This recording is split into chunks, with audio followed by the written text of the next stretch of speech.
To conclude this chapter, we're going to talk about the ternary operator.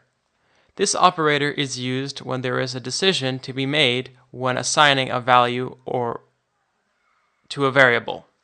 For example, we have passerby speech from our previous tutorials set to hello.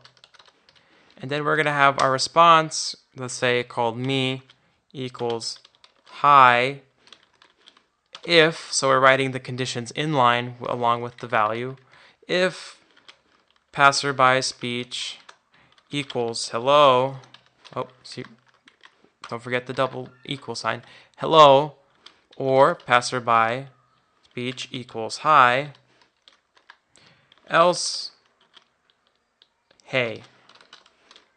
So what we did here, we're going to set this variable me to hi if passerby speech is equal to hello or if it's equal to hi. Otherwise, set it to hey. So let's print this out. So we're going to just do a simple print statement of me. And when we build it, I forgot the equal sign again. Don't forget the equal sign. It says hi. And if we wrote, for example, if it's nothing, then we'll get hey. So it kind of works as if condition statements, but in line along with the value.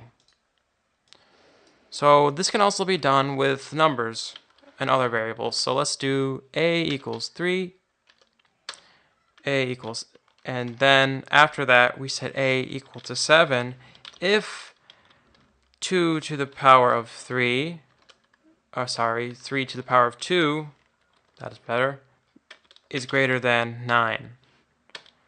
Else, otherwise, we get equals 14. And then we're going to print a out. So in this case, a is going to be 14 because 2 to the power of 3, 3 to the power of 2 is not greater than 9. In fact, it's just equal to 9. So we get 14.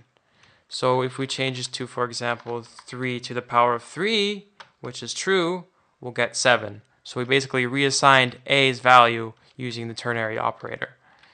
So to recap, ternary operator is basically assigning a value to a variable and using conditional statements like if and else and in line with the value itself in order to set it to a different value. And that concludes this chapter.